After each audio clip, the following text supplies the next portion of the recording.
got more good news, more good Supreme Court news. Apparently, you're not allowed to use, not Supreme Court, federal judge. You're not allowed to use social media and coordinate with the federal government to censor people, which is something that a judge shouldn't have to step in and say in a free country. That's just something that shouldn't happen anyway. But since we live in a country that is no longer free, that is something that had to happen here. So salute to the federal judge. Let's talk to Jeffrey Tucker about it. Joining me now, founder, Brownstone Institute, Jeffrey Tucker. Okay, this is obviously a good thing, right? Yeah, it's a very important decision. The whole thing reminds me of the Alien and Sedition Acts of 1798. Those were passed by Congress about 11 years after the Constitution was ratified. And incredibly, they punished speech when it was critical of the government. And the country was so outraged that they swept Thomas Jefferson into office in 1800 as on the promise that he would repeal them, and he did. So, it seems like that was just the same generation as the Constitution was passed. We had to test the First Amendment. Here we are in the 21st century. We have new technologies. The new technology in question here is social media, which permits, the promise of social media was that it was going to permit everybody to have a voice. Well, once that voice started competing with mainstream media, media which works very closely to government at all times, that's always been true. The agricultural reporter at the New York Times is constantly in touch with the deep state bureaucrats at the Department of Agriculture and so on. What happened was that they tried to shut down social media.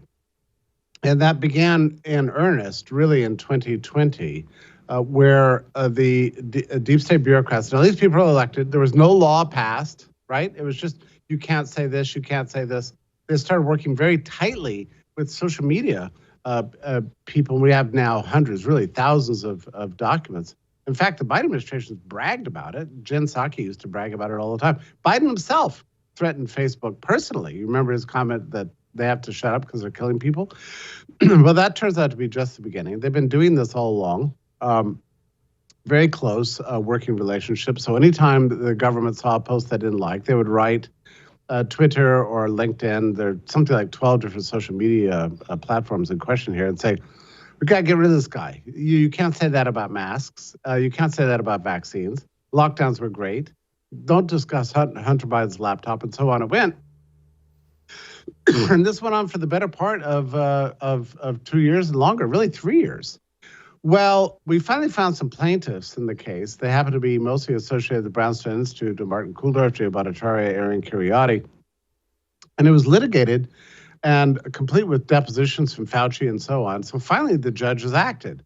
And it's a very interesting action. He was so alarmed to see this that he realized, this is an imminent threat to American liberties and rights. So he issued an injunction. You have to stop this immediately. And along with that injunction, a 150-page documentation that is going to be very helpful to the Supreme Court when the case finally goes to the Supreme Court, which it certainly will. Jeffrey, are we going to win that? That seems like a no-brainer win at the Supreme Court level. And I realize I'm asking you to predict the future here, but this is so grossly wrong and frankly illegal for the government to censor things, to coordinate and force these things on social media companies. This is obviously a no-brainer at the Supreme Court, right? One would hope so. I mean, this has never been tested before. I mean, can government go into social media companies and tell them what their policies have to be vis-a-vis their own user base, right? This has never really come up before. And so we need a good, clean decision on this. My read of what the judge said in his 150-page memorandum, which is quoting Orwell and Harry Truman and the Founding Fathers, it's really great, really well documented, beautifully put together. It seems to me that the Supreme Court can't rule any other way. I mean, we have plenty of established precedent that the government cannot censor by using third parties. It's one thing, as I say, for government to be in touch with regular reporters at the New York Times, but to go into social media companies and say you must tell you have to ban this user, you have to ban these thoughts. That's a direct violation of the First Amendment. And we have plenty of precedent that says the government cannot do that, yet they were doing it anyway, and they did it with impunity for a very long time. This is why the judge issued this injunction. This is an emergency. Now, so the next step is that I'm sure the injunction itself will be challenged, and the ruling on that will say, yes, the judge had the right to issue this injunction. So the injunction will be upheld, which creates a different law, essentially. It means that really starting now, it started yesterday, July 4th. Ha! Good timing. Government employees at CISA, FBI, NIH, CDC, the State Department, Justice Department, all these agencies listed, and the names of the people listed as defendants was particularly satisfying to me, cannot be in contact with social media on routine policies concerning what kind of content is labeled as misinformation or disinformation. That is now, enforcement is another matter, but right now that is no longer legal. So the injunction will likely be upheld, but then it will be appealed by the defendants. So it'll go to the next court and probably eventually the Supreme Court, but that Supreme Court decision could be year 2 or 3 away. But for now, the law of the land is that they cannot do that, and I'm guessing that injunction will be upheld. So this is a very big and important moment.